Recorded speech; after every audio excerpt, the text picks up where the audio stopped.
alegria de estar contigo, que é uma pessoa que eu considero muito, uma verdadeira amiga civilista.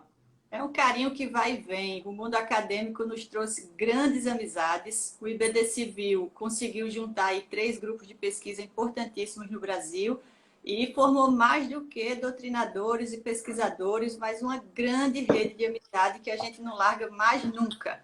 E é um laço tão forte que a gente se liga e diz assim, vamos ali fazer uma live. E eu digo, claro, amiga, faz tempo que a gente não se vê, faz tempo que a gente se viu. Porque o contato presencial sempre é pouco, mas é tão intenso que a gente se vê um ano depois e parece que o tempo não passou, né, Luciana? Isso mesmo. E a sintonia e as conversas são sempre muito gostosas. E falando também, Everilda, em amigos, eu vou pedir para as pessoas que já estão nos assistindo que fiquem apertando nos corações, também se puderem enviem para os seus amigos, para que nós possamos divulgar a nossa aula de hoje que está acontecendo, é a tradicional aula de segunda-feira, né, professora Everilda? Com certeza. E eu quero dar boa noite para quem está chegando, de forma muito especial a Marília, que é irmã da nossa querida Luciana. E a gente está aqui lamentando que essa live não engloba 3 pessoas. A gente deveria ter feito uma, talvez em outra plataforma. Então, Marília, você está convidadíssima para fazermos a segunda aula com outro tema de direito civil. E para quem está assistindo vai ter a grata surpresa vai ter um susto, porque elas são gêmeas. Então vai parecer que é a mesma live, mas não é. Então, Marília, sinta-se abraçada e convidada para a gente continuar esse bate-papo de hoje em outra live, talvez até na próxima semana, não é? Vamos ver aqui se vai dar certo. Mas Vai vamos ser lá. uma alegria, com certeza. E eu já estou respondendo por ela. E pode, porque você geneticamente é ela, então você pode responder por ela. É verdade, é meu clone natural, né? A professora Exatamente. Everilda tem toda a razão, pessoal. É isso mesmo. Luciana, vamos começar falando sobre direito de propriedade, essa marca do direito de propriedade que foi a Revolução Francesa que nos ensinou, um tipo completamente inovador a partir do Estado moderno, e o Estado moderno a partir da Revolução Francesa, né, que criou um novo jeito de apropriação de bens. A gente acha que as coisas sempre foram do jeito que elas são. Eu falava numa pós-graduação essa semana e uma aluna disse exatamente isso. Quando ela viu um pouco de história do direito de propriedade, disse assim, mas eu achei que as coisas sempre fossem assim, que os modelos de propriedade sempre fossem assim, desde as cavernas. E a gente se surpreende quando estuda história de entender que esse jeito de pertencimento exclusivo, um dono para uma coisa, excluindo todos os outros, a modernidade, a contemporaneidade está quebrando esse modelo, não extinguindo, mas quebrando realmente. E a era digital que vem transformando completamente a forma da gente se apropriar de bens, a forma de experienciar o pertencimento, a própria corporeidade da propriedade está se perdendo ou se alterando, e a gente tem hoje bens incorpóreos muito mais valorados do que os bens corpóreos. Então eu começo fazendo essa pergunta para você, Luciana. Vamos fazer isso aqui como um bate-papo, não tem roteiro, não tem pergunta pronta. As pessoas vão participar aqui, a gente vai responder com a maior satisfação. Mas a pergunta como é que você vê esse fenômeno dos bens deixarem de ter valor no corpóreo, ou pelo menos ficar em segundo plano, e indo para o incorpóreo? Por que estamos descorporificando a propriedade? Everilda, então, novamente, como tivemos aqui alguns colegas que entraram, queria fazer um cumprimento a todos os amigos, aí o Dia do Amigo, na pessoa do professor Rodolfo Pamplona Filho, a Olha que quem nós maravilha! duas admiramos muito, né? Então, Muito queria orgulho. agradecer, é uma alegria a presença do professor Rodolfo. E, dito isso, a partir do que você falou, sobre todas essas transformações, agora a nossa querida Lu Brasileiro, também um beijo grande. Um beijão. Eu queria, assim, me vem à mente uma frase muito emblemática de Paulo Grossi, né, que é um conceituadíssimo historiador do direito e um grande estudioso da Idade Média. E quando ele trabalha esse tema da propriedade, ele diz que a propriedade é uma mentalidade. Então, essa frase da sua aluna de, puxa, eu não sabia que nós tínhamos tido diferentes modelos proprietários. ela faz muito sentido com essa frase do Paulo Grossi. Então, a propriedade, ela é uma forma de se pensar as relações entre as pessoas e os bens. É uma forma de se pensar as relações de pertencimento. E essa que nós temos atualmente, ela realmente está passando por muitas rupturas. Existem várias situações que estão ocorrendo e novos desafios que estamos tendo que fazem com que o que nós tenhamos no direito positivo não seja suficiente para dar resposta para essas novas situações. E esse momento de pandemia, por exemplo, que nós estamos vivendo, mostra muito isso, né? Na minha opinião, esse tema, que é um tema dos bens, que me permita uma visão muito pessoal minha, só vou ajeitar aqui um pouquinho. Esse tema dos bens, quem é aluno, também professores que estão nos assistindo, vão entender muito isso.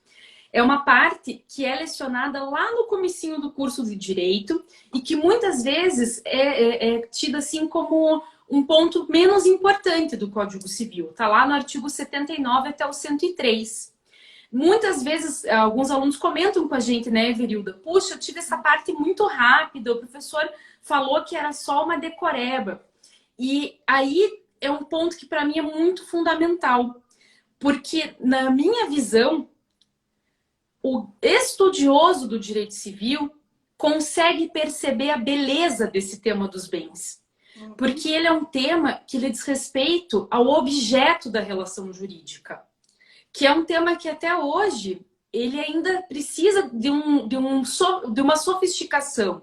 Ele ainda demanda estudos mais profundos. E nós estamos tendo inúmeros exemplos que mostram que houve uma diluição entre o que é pessoa, o que é coisa, o que é bem. E esse nosso tempo de pandemia, com a questão, por exemplo, dos testes, das vacinas, vai colocar muitas situações de quais seriam os direitos das pessoas. E me permitam aqui fazer uma referência ao que a gente chama hoje de corpo digitalizado, em que a pessoa, ela não é mais só sujeito de direito, mas o seu corpo, ele se torna uma fonte, ele se torna um substrato. Então, hoje que nós lemos até notícias que foram alvissareiras, falando das vacinas, a vacina de Oxford parece ser muito boa, né? Está tendo ali um aceno positivo num primeiro momento, ela nos coloca essas questões. Até que ponto o ser humano, que tradicionalmente ocupou a posição de sujeito na relação jurídica, pode passar a ocupar, então, a posição de objeto da relação jurídica? E nesse ponto, também sugiro a obra da professora Adriana Corrêa, que é sobre o corpo digitalizado, e mostra realmente essa questão da diluição, né, dessas fronteiras. E aqui também não posso deixar de fazer referência, está aqui sempre ao meu lado o livro da professora Everilda, da tutela das multititularidades, quando a professora trabalha a questão referente às células LACs. E esse é um tema apaixonante. Então, a questão da vacina, se trabalhar com essas células, porque, obviamente, nas vacinas, nós tivemos teste utilizando as células LACs. Então, percebemos que é algo fundamental. Só para situar as pessoas, as células LACs trata de um tumor que era de uma mulher negra dos Estados Unidos. Ela tinha um câncer muito agressivo e um pesquisador retirou as células durante a cirurgia. E no hospital tinha um pesquisador, um médico pesquisador, que há 20 anos procurava uma célula que tivesse um alto poder de reprodução para que ele pudesse fazer testes científicos sem ser em animais e podendo testar remédios ou qualquer tratamento em células humanas sem precisar do corpo humano, porque a questão ética é sempre muito grande. A vacina mesmo agora, para você testar, você tem que adoecer uma pessoa. E como deixar a pessoa doente? Se a vacina não der certo. Então, no dia que se tirou esse tumor da Henrietta Lacks, que era essa americana, essa afro-americana, ele ficou surpreendido, porque a célula conseguia se reproduzir em 24 horas de uma forma extraordinária. E aí ele começou a fazer testes com essas células e descobriu que a partir dessas células ele podia fazer qualquer pesquisa científica do mundo. Então ele começou a compartilhar essas células gratuitamente, depois ele começou a vender e dois sócios viram o potencial daquilo e fizeram uma fábrica de um quarteirão na cidade para vender as células ELA, que era de Henrietta Lacks. Para vocês terem ideia, todas as últimas descobertas científicas de 1950 para cá, o que significa mais de 100 anos de produção, não, de 50 para cá não são 100 anos, mas o que se produziu nos últimos 100 anos não foi nada perto do que se descobriu da década de 50 para cá, por causa das células ELA. E todas as grandes descobertas, como vacina para poliomielite, para AIDS, para autismo, tratamento de autismo, tudo o que você imaginar de grandes descobertas científicas foram testadas nessas células. E qual é o problema? Os herdeiros dela descobriram que essas células estavam sendo vendidas, que já tinham produzido mais de 2 bilhões de dólares em dinheiro na época, e eles processaram o hospital, porque eles queriam ser herdeiros do tumor, porque a base das células era o tumor. Então, quem tivesse o tumor poderia retirar, multiplicar e vender. Para vocês terem ideia, essas células estão vivas até hoje. Se pudesse, veja o tamanho de uma célula de um corpo humano. Se a gente pudesse enfileirar, elas dariam uma volta na Terra. E veja, até o Covid, a Luciana me dando essa notícia agora, de que a vacina passa pelas células ELA. Então, você já imaginou bem uma propriedade sobre um tumor a ponto de ser uma herança plausível e desejável por alguém? Essa história está descrita no livro As Células Imortais de Henrietta Lacks, tem um filme na HBO, e eu descrevi esse caso no meu livro, que é esse que a professora Luciana mostrou, A Tutela das Multititularidades, para discutir se esse tumor é um bem exclusivo ou se ele já se transformou num bem difuso. Porque a gente vai falar disso, né, Luciana? A grande ruptura do modelo proprietário é você sair da exclusividade e ter um bem que pertence a todos. E a gente tem uma lista cada vez maior de bens difusos, e esse caso da Henrietta Lacks, para mim, é emblemático, porque ela trata de bens, é uma história que trata de bens muito diferentes. Não é, Luciana? A gente ensina lá para os meninos bens móveis, imóveis, mas um tumor é um bem muito especial para a gente só tratar como móvel ou como imóvel. As células humanas têm uma natureza muito especial em relação à apropriação de bens. E tem uma outra série de bens. Eu sempre gosto lá, quando eu dou as aulas de parte geral, discutir esses bens que saem um pouco da nossa caixinha de apartamento, fazenda, carro, maquinário. Já pensou o cadáver? Eu tenho uma curiosidade imensa com o cadáver, Luciana. Eu estudo. Tem dois assuntos que eu adoro no direito civil, a loucura e o morto. Então, o louco e o morto são duas figuras que eu gosto demais, porque você já pensou a quem pertence um cadáver? Aí você diz, ué, mas ninguém precisa saber a quem pertence? Precisa. Eu vi um processo, Luciana, um tempo desse, de verdade, foi um advogado que me contou, que uma pessoa morreu e ele tinha famílias simultâneas. A Luciana brasileiro está aqui, vai gostar de ouvir isso. Sim. E na hora que ele morreu, as duas famílias começaram a brigar num processo judicial para saber em que túmulo ele seria enterrado. Se da família 1 ou da família 2. E a questão é a quem pertence o cadáver. Ele é objeto de inventário, ele pertence a herdeiros, mas que herdeiros? E as viúvas estavam brigando. Eu até brinquei na época, eu digo, vamos cremar, botar num potinho e dividir por 2, mas você lança aí grandes perguntas. A quem pertence o cadáver? Porque diante de um litígio de verdade, o juiz vai ter que dar uma resposta. O que é que você daria como resposta, Luciana? A quem pertence esse cadáver? É tão interessante essa questão que você está colocando. Me permita só fazer um comentário. Olha, Evililda, eu fiquei tão impactada quando eu li o teu livro e descobri, porque eu realmente não conhecia essas células ELA ou HeLa, que eu realmente comprei o livro, A Vida Imortal de Henrietta Lacks, e depois assisti o documentário e depois assisti o filme que tem na HBO. E é uma ironia tão grande, porque essas células que foram fundamentais para as grandes descobertas científicas, digamos assim, né, dos últimos 50 anos, não auxiliaram com que ao fato, assim, digamos que os herdeiros de Henrietta tivessem uma vida melhor no ponto de vista da saúde.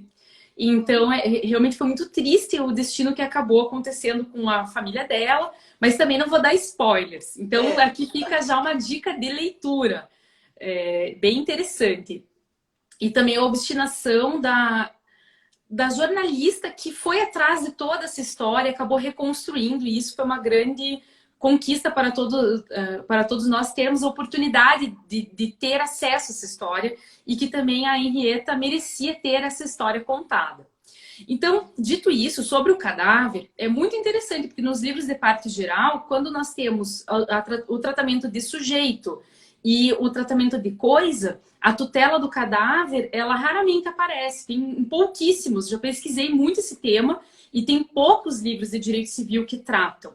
E não dá pra gente deixar de mencionar até a ideia de Antígona, que também é um tema que eu andei refletindo muito durante a pandemia, porque esse direito que nós temos, né, ou melhor, não vou dizer que é um direito que se tem, mas a tragédia grega acaba trabalhando com essa ideia de temos ou não o direito de enterrar os nossos mortos. E a família que você colocou, né, ou melhor, as famílias, elas estão problematizando esse ponto. E esse não é um tema novo, esse é um tema da humanidade, tanto que aparece em Antígona.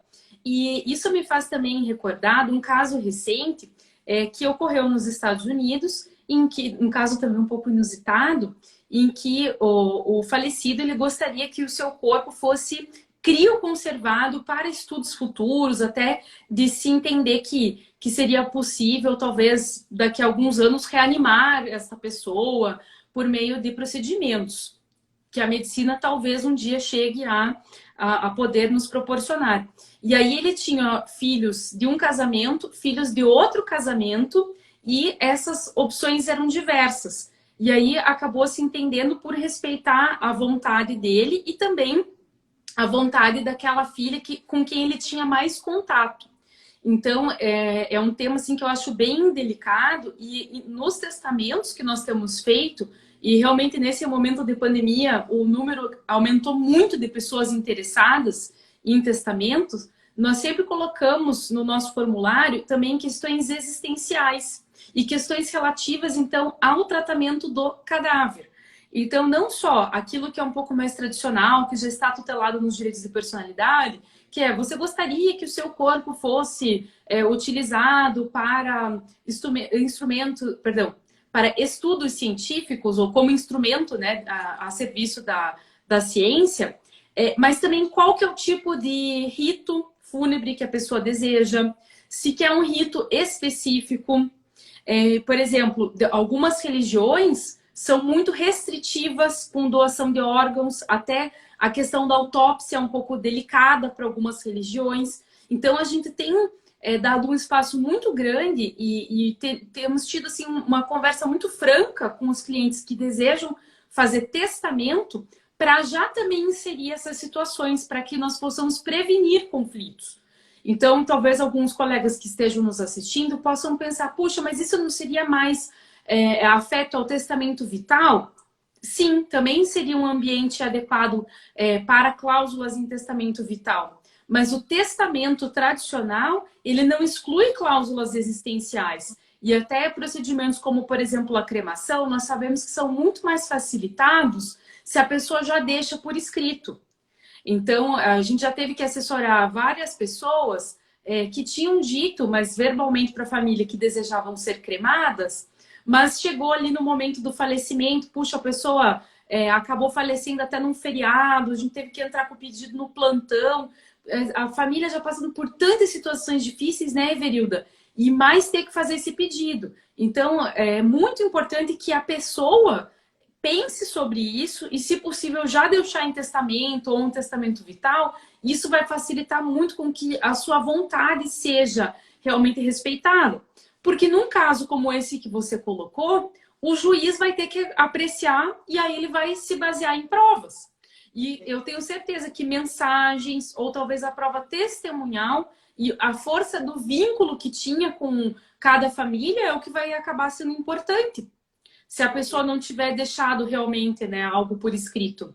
E veja só, a gente como advogado acha que essas coisas nunca vão aparecer, que são demandas que são muito esdrúxulas para pensar, mas elas existem. Tanto essa questão que eu falei agora das famílias simultâneas para enterrar, mas eu tive um caso muito emblemático aqui, de um tempo desse, que uma pessoa morreu sozinha, ele não tinha parentes conhecidos, e deixou escrito, ele era daquela, eu não sei como é, não sei se eu posso chamar de uma religião, do Hare Krishna, é uma filosofia de vida, né, muito ligada à crença, Uhum.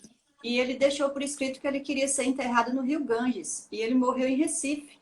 Então, durante um Nossa. dilúvio na cidade, daquele que Recife não existe, porque durante a chuva você não transita na cidade, o dono lá desse templo onde eles se reuniram, o chefe desse templo, procurando um advogado que pudesse entrar com um pedido para levar esse cadáver para ser enterrado no Rio Ganges, na Índia. Então, como é que você faz? Que tipo de argumento você usa? Porque ele não tinha herdeiros, ele não tinha ninguém e cadáver não espera, né? Por mais que você faça ali um tratamento, mas ele tem uma urgência.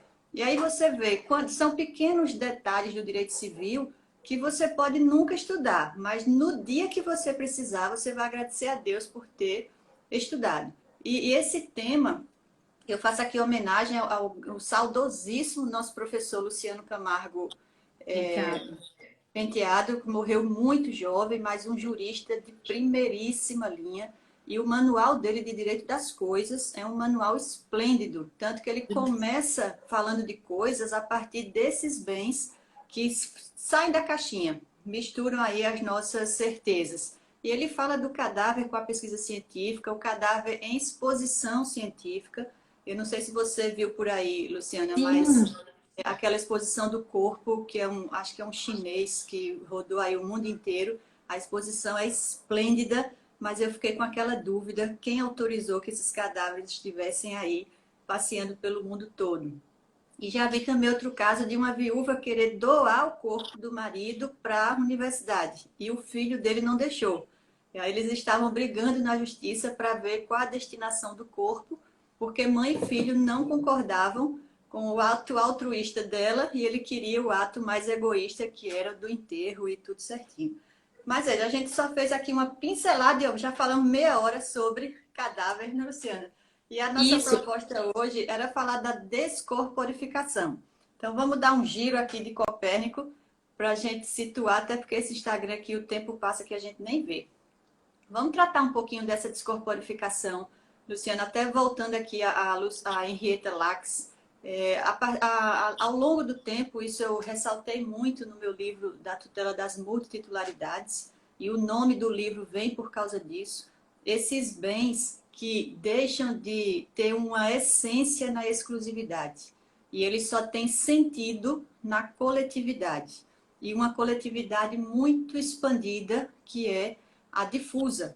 Então, nós temos principalmente aí alguns bens digitais, outros numa expressão mais incorpórea, como a cultura, a memória, o idioma, os monumentos históricos que mexem com o que é corpóreo e com o que é incorpóreo, porque o histórico você vê a igreja, mas o valor dela está no tempo histórico, não necessariamente no Exatamente. tijolo, né? E Concordo.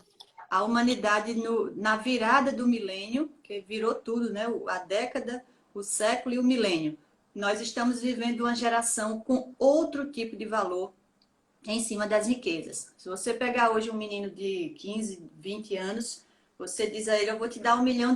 Você quer comprar uma fazenda para garantir o seu patrimônio, ele vai ter um susto. O que é que eu vou fazer com a fazenda? Eu vou investir em Bitcoin. Então, a linguagem dessa geração nova é uma linguagem mais incorpórea. O mundo deles é mais leve. Eles carregam tudo numa caixinha chamada celular. E o livro deles já é incorpóreo, porque é digital. A música, o filme, o que nós, até a virada do milênio, essa geração que é a minha e para trás de mim, uma geração que experimentou o corpóreo pesado, que acumula, o que a gente guarda, foi substituída por uma geração que não quer guardar nada, que não quer ser exclusivo de nada, ele quer apenas a experiência. E eu acho que a palavra, Luciana, do século XXI é experiência. Eu não Exatamente. quero o carro, eu quero a experiência do deslocamento. Eu não quero o CD, eu quero a experiência da música. Então não me interessa se o CD é meu, se o carro é meu, se o carro é seu.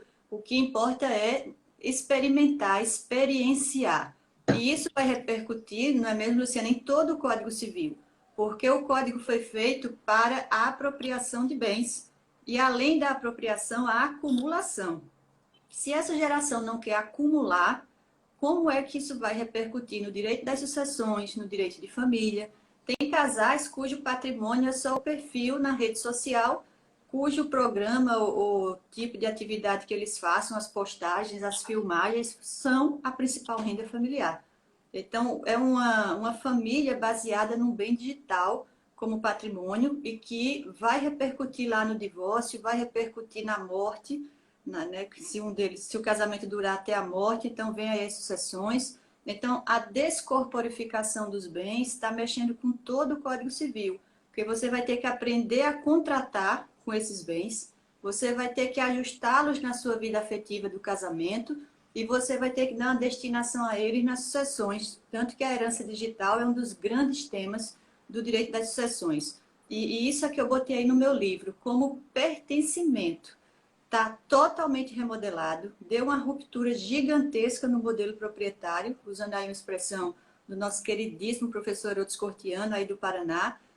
E essa descorporificação rompe esse modelo proprietário e impacta todo o Código Civil. Não é mesmo, Luciana? Exato. Até estava reparando aqui, eu tenho 2 quadrinhos aqui, ó.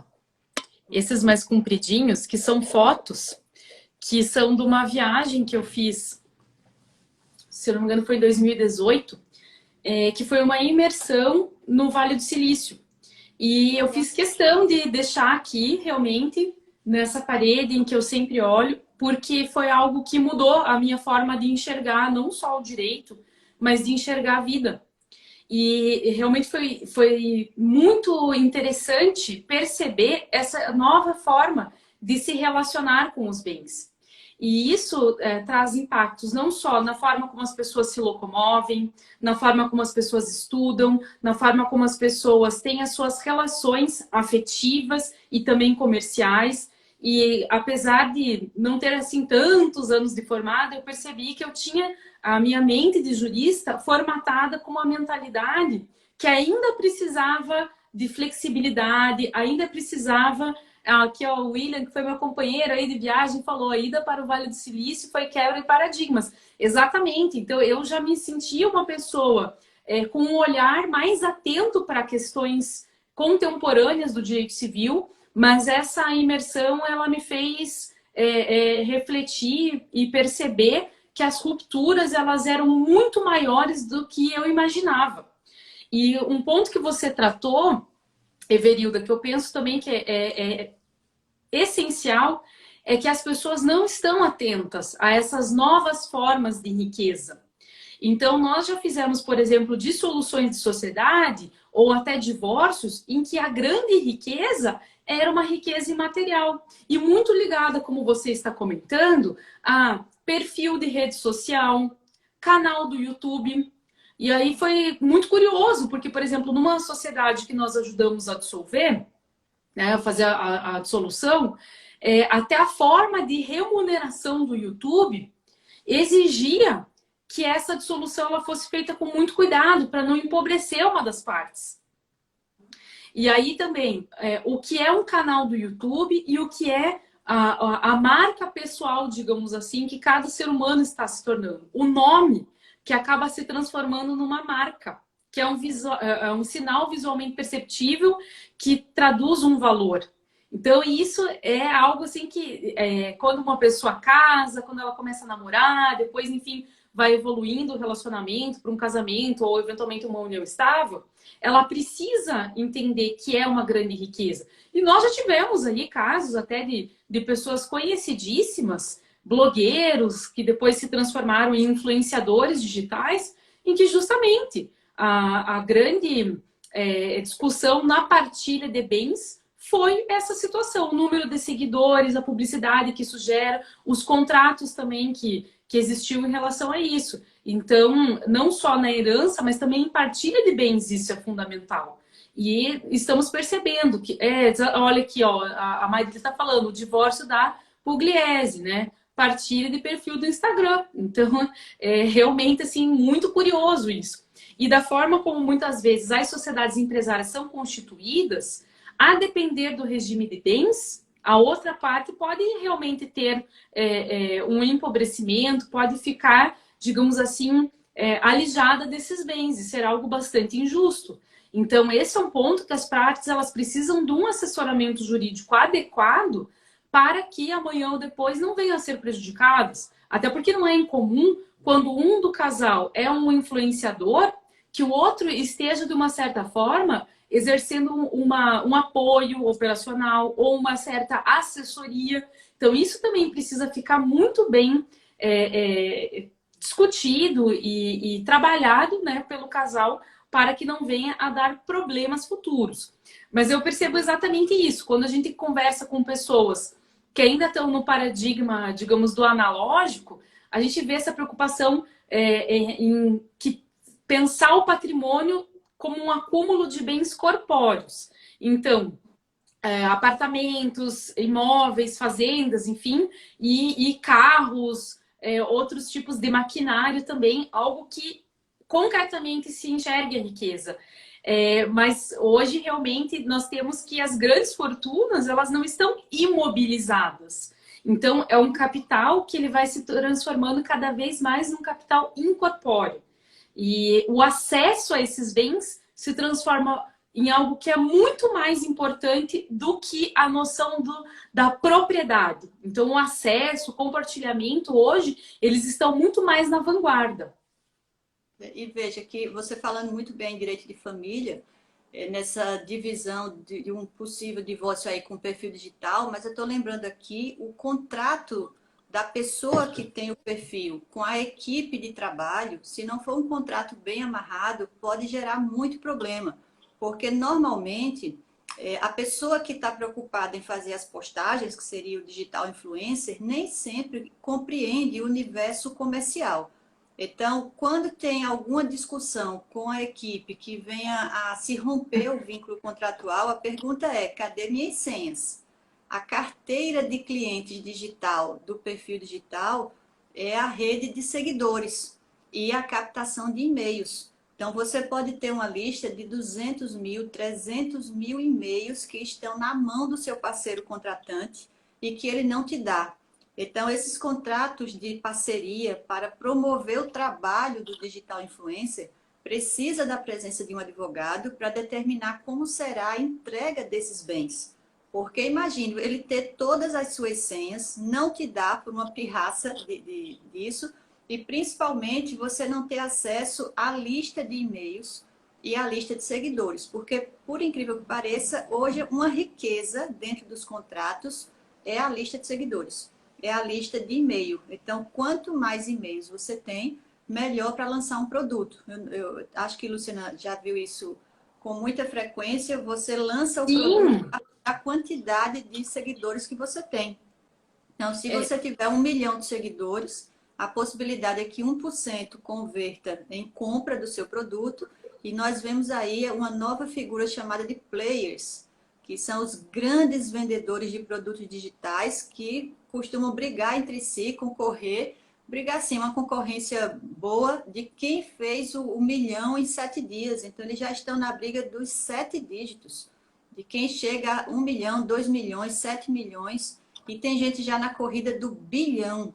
E tudo isso baseado numa lista de e-mails.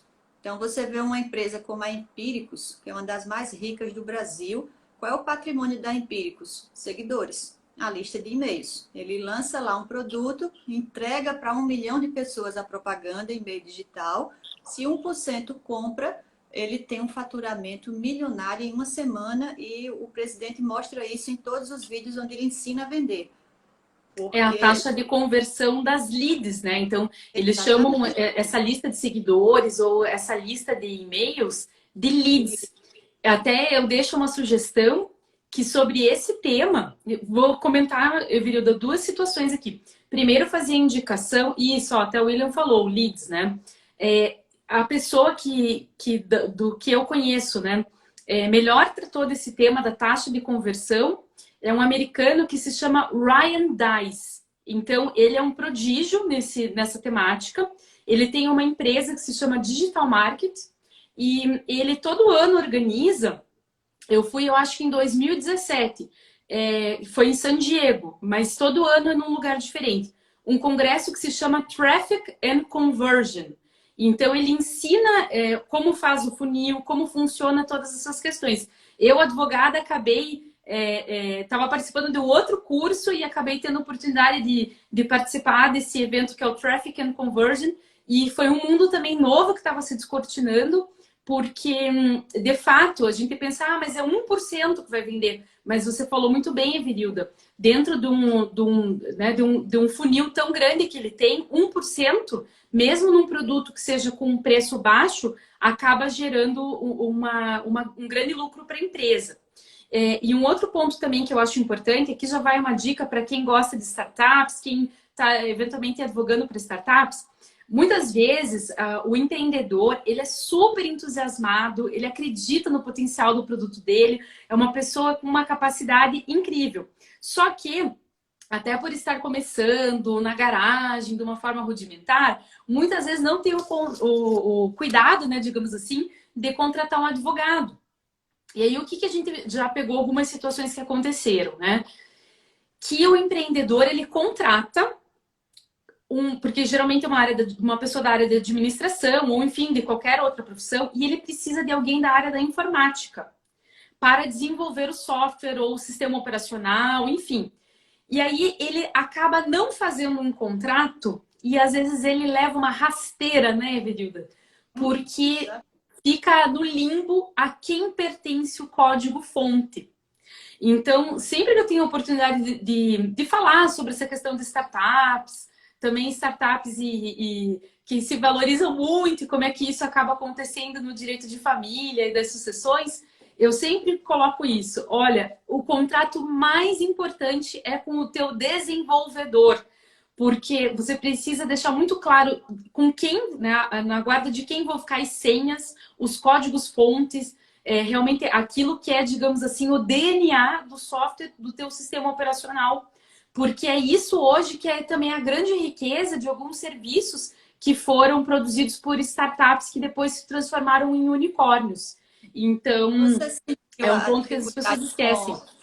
Com a linguagem, porque toda vez que eu estudo isso, eu fico me surpreendendo, porque é um novo idioma. Se o direito já tem o seu idioma próprio, os advogados agora têm que aprender um outro idioma. Até para advogar mesmo, porque o tribunal já está trabalhando com inteligência artificial nos despachos mais simples, na seleção dos processos, na triagem, e você levar essas demandas com uma linguagem que, se você não souber o que é, você não pode nem se arvorar a pegar o cliente. Porque lead, funil, tráfego, você pode até perguntar, eu estou falando de direito penal, é traficante? Não, não é tráfico de drogas, é tráfego de dados. E aí você aprendeu. O mais importante para o advogado é, na hora de realizar o contrato, saber o que é que ele precisa saber antes do cliente. Porque quem tem que saber somos nós. Então, ele entende lá do serviço, ele entende do produto, ele entende do curso que ele vai vender, mas quem tem que entender que coloca uma cláusula sobre a propriedade do código-fonte é o advogado. E isso é o coração daquela contratação. Então, se o advogado não conhece o principal assunto desse tipo de negócio, ele pode causar um prejuízo gigantesco ao cliente que está indo buscar segurança jurídica. Você colocar ali que a lista de e-mails é uma propriedade desejável e partilhável ao final. E tem uma coisa interessante nos bens digitais, Luciana, que o corpóreo não permitia. Você consegue pegar essa lista, vamos imaginar aí o divórcio que a gente estava falando, você entrega a lista por 2, porque o que é digital dá para multiplicar. Permite não é como essa duplicação, né? Antigamente, com quem ficava a foto do casamento, a foto dos amigos, corta, divide no meio, separa a sua imagem do outro. No mundo digital é muito mais fácil, me dá que eu copio, fica lá um arquivo para cada um. Então, até com o seu parceiro de negócio, se isso ficar escrito que será entregue a lista para os 2 contratantes, não tem problema nenhum. O ruim é quando um fica com essa lista e o outro não. Porque isso tudo hoje é dinheiro. Para você ter ideia, para quem não está muito acostumado com o mundo digital, Essas postagens que a gente recebe com o nome patrocinado, elas custam dinheiro para quem patrocina, porque a cada clique tem um pagamento ao Facebook, ao Instagram. Se você clicar para se cadastrar, você já entrou no segundo funil, o preço já é diferente. Então, existe toda uma tabela, um questionário enorme que você preenche aí no Facebook, que ele vai dizer, você quer gastar o seu dinheiro em quê? Em quem recebe a postagem, quem clica na postagem, quem escreve a postagem, quem recebe o e-mail e confirma lá o cadastro. Então, cada coisa dessa é um preço. E você, de repente, tem aí uma lista de 500 mil e-mails, isso custou muito dinheiro. E é por isso que você precisa brigar por essa lista no final do contrato, porque isso pode significar um dinheiro que você vai ter que remontar, reinvestir para conseguir de novo os mesmos 500 mil e-mails. Então, lista de e-mail hoje vale petróleo. Por isso que diz que dados são o novo petróleo. Não é É verdade, isso Luciana? mesmo. Isso, e até a gente estava comentando essa questão de que os bens hoje eles estão deixando de serem corpóreos e tudo mais, e eu estava pensando num aspecto, né, Verilda? Quando a gente fala em patrimônio, bens, a gente também fala da função do patrimônio. Uhum. Oh, que pena, deu uma travadazinha. Vamos ver se volta. Tá, Vocês não vão acreditar. Apareceu aqui, a gente falando, né, dessas questões digitais, apareceu, mesmo estando no Não Perturbe, é um pedido de atualização de dados da operadora. Mas aí eu ignorei. Eu estava comentando, né, que o patrimônio, uma das funções dele é a função de garantia das obrigações. Então, esse também é um campo muito bonito para os advogados para explorarem as execuções. Porque eu também percebo isso. É muito comum a gente, como professor, receber pedidos de aconselhamento de alunos, de colegas nossos, que estão muito frustrados porque não conseguem mais encontrar bens. Então, às vezes, numa pensão alimentícia, né, por exemplo, puxa, estão se sentindo tão injustiçados porque precisam fazer frente ali às demandas, às necessidades concretas, e a outra parte não tem bens. Mas aí, quando a gente vai olhar, a gente percebe que o advogado está buscando bens ainda no sentido tradicional que era dado para essa expressão. Então, acaba assim, indo buscar se a pessoa, né, faz a busca no registro de imóveis, pede a busca no Detran, então está muito focado nisso. E, na verdade, as pessoas têm N outras formas de bens. Então, por exemplo, um ponto que até foi interessante que numa roda de discussão a gente acabou abordando e ajudou um colega advogado, era verificar, por exemplo, se a outra parte, a parte adversa num divórcio, não tinha retirado bens de aplicações, que ele narrou para nós que isso tinha acontecido, e se não tinha migrado para aplicações em criptomoedas, em moedas digitais. Porque aqui a gente ainda tem um limbo. Então, nós sabemos que o Banco Central ele começou a editar, né, algumas regulamentações nesse sentido, mas ainda é um campo que está um pouco mal regulamentado. E é natural, até pela novidade que é trabalhar com as criptomoedas. E o problema é a natureza da criptomoeda, onde o Bitcoin é a mais famosa. Exato. Isso no encontro aqui do grupo de pesquisa na universidade. E o interessante é isso. O Bitcoin, como não deixa rastro, ele não entra no Bacen-Jude, não existe ordem judicial que leve para lugar nenhum. Então, o melhor lugar do mundo para lavagem de dinheiro é a criptomoeda. E por isso, a preocupação do sistema financeiro. Porque existe uma empolgação mundial muito grande com as criptomoedas, mas ela não produz segurança jurídica nos negócios. Ela pode gerar fraude em divórcio, fraude em contratos, e a titularidade dela é vinculada a um número e não a um nome. Então, você jamais vai saber quem é o dono de uma conta de Bitcoin. E no divórcio, a pessoa diz, não tenho patrimônio, pode pesquisar tudo que você quiser. E ainda que o outro cônjuge diga, eu sei que ele tem Bitcoin, ele vai dizer, eu tenho, mas não dou a senha. E você não tem como matá-lo, esquartejá-lo, prendê-lo para que ele entregue a senha. Então, a insegurança no mundo jurídico das criptomoedas é gigantesca. Apesar dela ser uma novidade empolgante, porque realmente você estuda e é uma criatividade imensa, mas quando você vai ver como técnico, o perigo daquilo para o sistema financeiro é altíssimo. E puxando uma palavra que eu estou aqui anotando tudo que você está falando, de vez em quando eu puxo aqui uma palavrinha, essas respostas que o direito não tem para essas novas demandas, né? Como é que a gente faz para resgatar um patrimônio em Bitcoin? Por enquanto, não tem. E a gente vai ter que ir buscando soluções mais criativas para ir rastreando as coisas, mas eu acho que o primeiro caminho é esse, é mudar a forma de pensar. Se você pensar de forma analógica, você não resolve os problemas da era digital de jeito nenhum, porque o Código Civil foi feito para o corpóreo. Você imagine quando Napoleão Bonaparte imaginou isso em 1804, nem na longínqua ideia mais doida que ele tivesse, ele pensaria no mundo digital. E mesmo com a reforma de 2002, lá em 2002 a gente ainda não estava preparado para o mundo digital. Porque a revolução que vem em 5 anos, em 10 anos, é impressionante. Se a gente olhar quanto tempo que a gente brincou com o pendrive, que já era a modernidade do disquete, e pendrive agora já é uma coisa do outro Obsoleta? mundo, né? Nuvem, não é? Então, tudo está na nuvem. Eu estava lendo uma coisa muito interessante. No mundo dos negócios, para o Código Civil, a grande sacada é a garantia. Um banco Exato. não lhe empresta dinheiro sem garantia.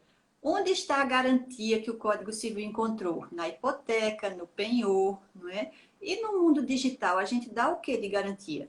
Uma criatura jovem que quiser pegar um empréstimo no banco para investir no mundo digital, o que é que ele dá como garantia? Se ele não tem fazenda, ele não tem apartamento, ele vive em multipropriedade, ou ele vive no co-living, ou vive lá, trabalha no coworking, ele não tem bens corpóreos para dar em garantia no mundo jurídico. Aí o que eu li era o seguinte, nesse mundo incorpóreo, o grande patrimônio vai ser a honra. Olha que negócio interessante, Luciana. Porque no mundo dos bens, do físico, do pesado, você tem a coisa como garantia. Mas no mundo digital, as coisas não participam dessa natureza, desse ambiente digital. Então, o que é que sobrou? A credibilidade.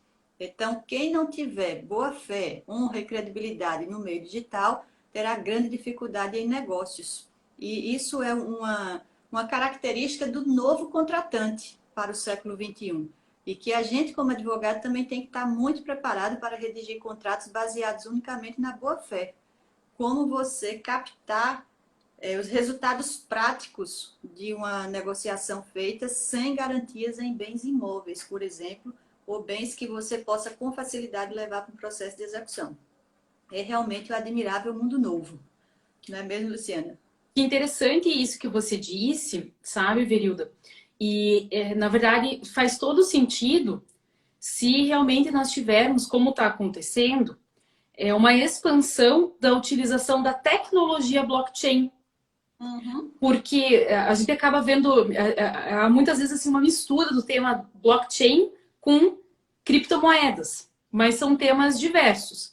Então, uma coisa, né, digamos, a criptomoeda, ela pode trabalhar na tecnologia blockchain, mas a blockchain é uma tecnologia que permite situações muito mais amplas, tanto que nós estamos até já faz mais de ano que os cartórios em São Paulo fizeram grupos de estudo, estão verificando até para situações notariais a questão da utilização dessa tecnologia blockchain. E, de fato, O casamento que foi registrado. sim, pela tecnologia, né? E aí, realmente, como não existe direito ao esquecimento na blockchain, que esse é um outro tema também que a gente poderia abordar aí num outro momento, exatamente essa situação que você está colocando. Que o nome, a credibilidade das pessoas vai ser o mais importante. Então, esse foi um ponto que eu vi muito nessa imersão que eu fiz. Que justamente a criptomoeda tem uma série de situações ainda envolvendo fraudes, uma série de questões que ainda precisam ser bem abordadas, endereçadas. Mas a blockchain em si pode realmente oferecer um grande avanço. E nesse sentido, realmente o nome das pessoas precisa se ter um cuidado muito grande, porque uma vez que se constatar uma imprecisão, ou uma fraude, ou um não pagamento, por exemplo, a pessoa for uma devedora, é muito difícil que ela receba esse novo voto de confiança. Então, eu concordo quando você fala sobre esse aspecto, eu entendo que se utilizar da tecnologia blockchain, essa é a tendência mesmo, só que daí a gente tem que também, sobre o aspecto do direito do consumidor, pensar que o superendividamento e talvez essas situações relativas a uma situação que a pessoa não possa honrar, elas possam ser novas formas de exclusão e até da pessoa se tornar escrava, de uma certa forma, por uma dívida. Porque muitas vezes a gente está tendo situações com taxas de juros absurdas e contratos absolutamente abusivos que não há possibilidade da pessoa pagar. Então, a cautela tem que ser enorme. Um outro ponto que eu vejo também, Virilda, que pode ser uma forma interessante de garantia, é como a gente está vendo, por exemplo, com a locação. Porque também, antes o sonho da pessoa era aquela coisa, né? Quem casa, quer casa. Hoje eu vejo meus alunos, clientes também que são mais jovens, que a gente acompanha, eles não têm vontade de ter a propriedade. Eles querem alugar porque eles querem justamente ter a possibilidade de ter a mobilidade. E até com essa situação que eu acredito que a gente caminha até para uma situação um pouco híbrida, né? Estávamos há pouco conversando sobre isso, entre o home office e o trabalho presencial na empresa mesmo, isso permite uma mobilidade. O home office ele permite uma mobilidade maior das pessoas. E os jovens eles querem ter experiências, eles querem viajar, eles querem conhecer. Então, por que investir tudo que se tem num apartamento, numa casa? Então, é uma outra forma de pensar. E aí, o que a gente vê que funcionou muito bem para locação são os seguros. E algumas formas de seguros, até seguros coletivos, que possam, assim, ter um valor de acesso mais interessante, eu também vejo como uma tendência nessas novas garantias. E uma coisa interessante, Luciana, você vê que no mundo corpóreo, o seguro é sempre um grande atrativo, porque vende-se a ideia do medo, você vai ser roubado. Segure o seu carro, porque você pode perder um patrimônio muito caro a qualquer esquina. Hoje, o seguro mais importante é o do seu celular ou dos dados que estejam no servidor da sua empresa. Porque se você perder os dados que você tem ali, para você recuperar, pode ser até impossível.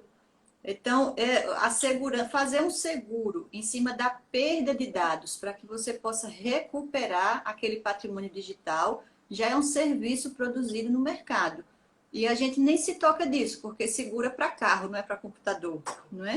Você É uma ter... noção ainda um pouco tradicional, né? Que você tem. Até eu não consegui ver que passou aqui o nome da pessoa que mandou, mas achei interessante. Pacote de assinatura para móveis, né? Então, essa ideia de. Não é aquela, como era antigamente, nossa, eu vou comprar uma mesa de embuia e ela vai durar o resto da vida. Não, a pessoa quer estar com os móveis na moda, enfim, ter essa experiência de poder trocar, ter um arrojo maior.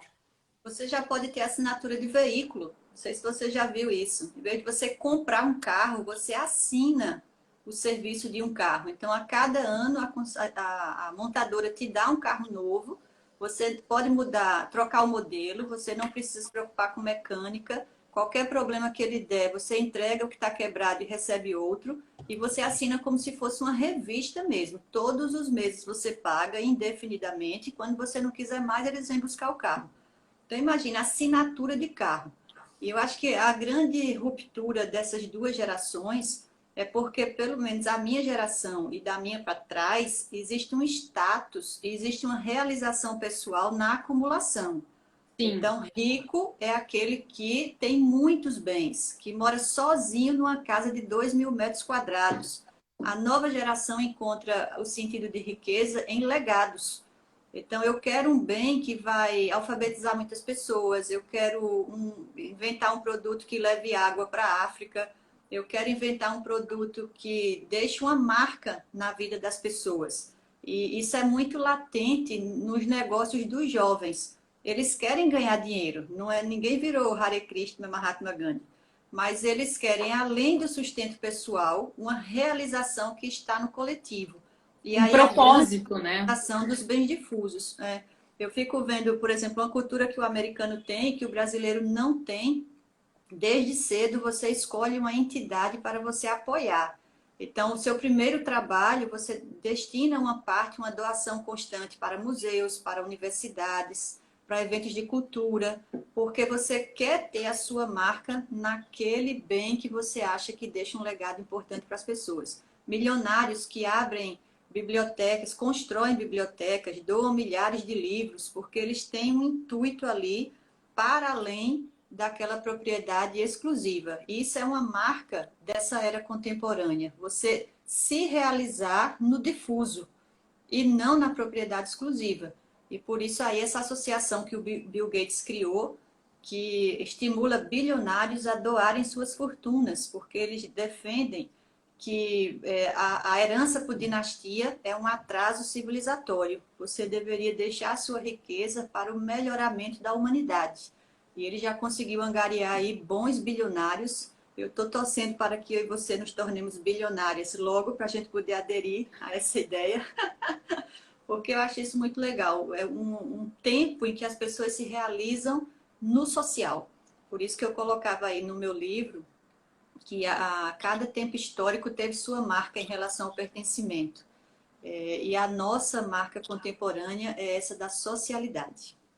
Mas, Luciana, o Instagram está me dizendo que temos 1 minuto e 50 segundos. Nossa, mas olha, quando a conversa é boa, com pessoas muito queridas, passa muito rápido. Vamos apagar Everilda, e começar outra live de mais 1 hora. pois é, e é só comentar que eu estou estudando o tema dos endowments. Então, até se quem estiver nos ouvindo Muito tiver legal. dicas, sugestões, Eu o projeto no de meu pesquisa. livro isso. Então, exatamente. O projeto de pesquisa que eu estou desenvolvendo é sobre os endowments.